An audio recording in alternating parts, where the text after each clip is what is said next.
Thank you, Trevor. Thank you, Jose, for the introduction. And also, I'm very honored to present the results of our drafting group 5. And this is not just me, it's also Casimir Katz, Erik Torum, Vida Kreisvik, and Joran Andrus, who have worked with me on that guideline. And particularly on chapter 5, which is the special topics chapter. As Jose has already said, we are talking about special topics in chapter 5, and there are 4 main topics, and they are usually denoted by a small note in the Eurocode. It's particularly the depth-dependent ground properties, dependent ground properties that are included by a note in the Eurocode, but we also have addressed the role of few samples and the methods for data from different sources. First of all, I think it's good to remember, and Trevor has already presented this bit in detail. So the current Eurocode, or the second generation Eurocode, better to say, it says when available data are considered sufficient to establish the characteristic value, the representative value of a ground property should be determined from this formula, which means it should be determined by statistical methods. The big question is, what does sufficient mean? And as Trevor has already said, there's really no simple answer to that. And there's also no unique way to select the minimum number of samples. It's a combination of the data quality and the data quantity. And it depends on the number of derived samples, but also on the variability of the ground property and, for instance, the extent of the zone of influence. And the goal of our guideline was to provide very simple tools to determine the characteristic value, and also to give some sort of guidance on the minimum number of samples, but rather based on simple hands-on experience and not too sophisticated tool. And there will be also a probability basis, which is a lot better to explain the few number of samples you have, and also there are other methods like Bayesian updating or Bayesian methods that can be used to deal with few number of samples. Okay, then there's another point. It's also good to remember that by adopting all the measures that are set out in Eurocode 7, the level of reliability required by EN 1990 for geotechnical designs, they will be achieved. But when you increase the number of sample-derived values, of course, you can also increase the level of confidence in your representative value. And another thing to point out, there's also a role of the geotechnical category, because the geotechnical category, it ensures that the appropriate level of reliability is obtained, and it combines the uncertainty and the complexity of the ground and the ground structure interaction with the consequences of failure. So it specifies the extent and the amount of the measures to achieve appropriate representative values, and it also, in this case, specifies the amount of an appropriate extent of the ground investigation. And this means the larger the geotechnical category, the more sample-derived values should be available. These are the equations Trevor has just shown to you. And just for you to remember, because I will be working with the abbreviations. So if we are looking at the mean value, it will be denoted by A. It's either A1 or A2. So for the cases Vx known, it's A1. For the case unknown, it's A2. And the inferior or superior value is always denoted by B, just when you see the graphs in a minute.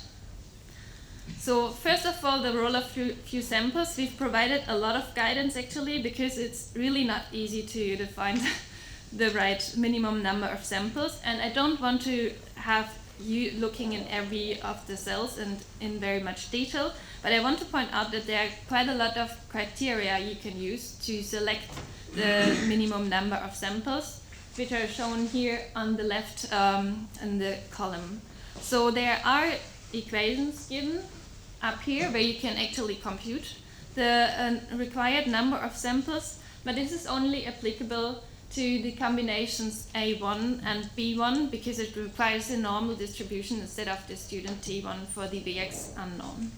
Then we also have a criterion which is based on non-negative characteristic value. So this is a fairly simple criterion because it only says that your value should not be smaller than 0, your representative value.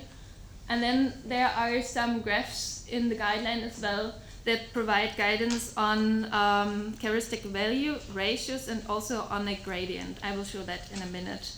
And then we've also done, there's a criterion called based on the accuracy of our estimate. And finally, we've also checked different standards, what they say about the minimum number of samples.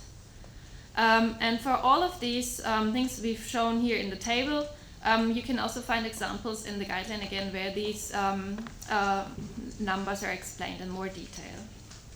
So for now we look at the red colored things in more detail. So this one is the minimum number of samples based on the confidence interval, and these are just the equations I mentioned where you basically you can plug in your values and then you will get your required number of samples. And in the first one, we have this is the characteristic value minus the mean value, and then we have our Gaussian distribution and the standard deviation and the number of samples. And what you have to select in order to actually get to your number of values is the so-called it's the V value. And this is the half width of the confidence interval, as you can see here. So this is our standard distribution we have. It could be like, in our case, a Gaussian distribution. We have our confidence interval, and the V value is the half width of the confidence interval. And it's the same for the, and I wasn't right before, because it's the same for, we also can use it with the student T distribution, but we cannot use it with the Vx unknown, I'm sorry. And in this case, we have the student T distribution here, and the S value is our standard deviation, which is computed from our sample. But in this case, you have to be careful because in some cases, your standard deviation does not include all the uncertainty because it can only gather the uncertainty that's in the data set. And if you have something like transformation uncertainty, it will not be included in our standard deviation. I give you an example to make it a little bit more clear. So for the Vx known or assumed, we assume that we want to have CU value within plus minus 5 kilopascal. So we plug in the 10 kilopascal. We plug in the standard deviation of 10 kilopascal, and this is our value we want to have our half width within. And in the end, by computing all of this, we get a number of samples, which is 11. We can do the same for the Vx unknown. In this case, we must assume some standard deviation, and it's an iteration process because the student T distribution, it depends on n minus 1. So every time you plug in a new number of samples, you have to recompute until you get to a result. And because the Vx is unknown, we need more samples. In this case, it's 13 samples. There are also additional examples again in the guidelines, so you can check once more. This is the second way, or one of the second methods. A second method we proposed. These are graphs. They show the characteristic value over the mean, and then on this axis you can find the number of samples. And in this case, it's the combination A1 and A2. So it's to compute the mean value, either with Vx known or Vx unknown. And the idea is that you can look into the graphs. For instance, if you have a Vx of 10%, and then you go up and check for a number of samples, you go up and check with the Vx here how many samples you are and in which kind of area you are. If you're in the red and in the yellow colored areas, it might not be a good thing to compute the characteristic value. You may need additional data. Whereas if you're in the red-greenish area, you may be able to compute the characteristic value. But this is also just a rough guideline, so it depends on many other factors. It's not just the number of samples, as I said at the beginning. It's also the it's also the quality of your data and the different kind of tests you have. So I've done the same for a larger Vx. In this case, it's 40%, so you will go up here, get 5 samples in the red area. If you go up here for 40%, you get 15 samples in the green area. And the same graphs are also for the cases B1 and B2 in the guideline. So the next topic, as I said, was the depth-dependent or dependent properties. Basically, it is treated in the same way, but we have 2 different chapters on it in the guideline. And depth dependency is, as you would expect, that your parameters, they just increase with depth, as you can see here. And the Eurocode then proposes that you could use a regression analysis, a least square regression analysis. And this is exactly what we show in the guidelines. So we provide some equations, and you don't have to go into detail here, but basically this is the depth-dependent term. It's the z value, which is the depth. And then you can also use the student t distribution and some sort of standard error, which is computed in this way to get the characteristic value, either as a mean value up here, or if you need the 5% or 95% fractile trend value, you can also get it. Moreover, we also showed the simplified approach, which was proposed by Bond in the guideline, and we also introduced some more advanced applications in the guideline. Here are some examples. As you can see, these are 2 different test methods. Actually, we have the direct simple shear test and also fall cone test, and both of them are depth dependent. So these are our test points here, the green dots. And then you can see the different ways of calculating the characteristic value, either for the method proposed by Bond and Harris, and then the simplified version by Bond for Vx known or Vx unknown. And you can see there are quite some differences, so you also have to be careful when selecting the different values or the different methods, and check how close they are or how close they are not. And you can also see it depends very much on the number of samples. This is why I've brought the 2 pictures. Here we only have 4 samples, so we have quite a lot of uncertainty in our data set, whereas when we have more than, like this should be around 10 samples, we are pretty good, and we don't have too much difference between the different methods for the linear regression analysis. This is the case study for the dependent, which also means correlated values. There's no, the Eurocode doesn't really state what they consider as correlated. They only talk about dependent properties, and in this case it's mainly our shear strength versus shear stress, so which is the friction angle and the cohesion.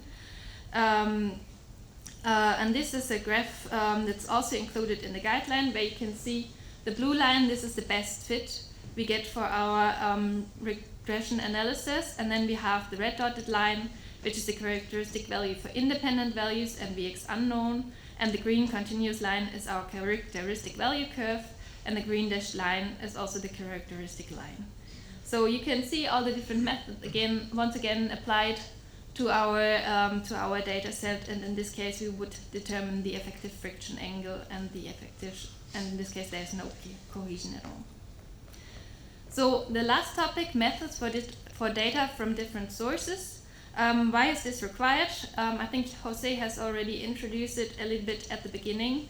For instance, we may have CPT data and also data from different lab tests, and in the end we still require a particular representative value, like a friction angle or an undrained shear strength. And in this case we need to combine the data from the different sources to one representative value. The goal of the guideline, once again, is to provide rather simple tools that can be applied in practice, but there will be also some probability concepts explained by Timo after the coffee break, that use more sophisticated methods, I would say, to combine the data from different sources.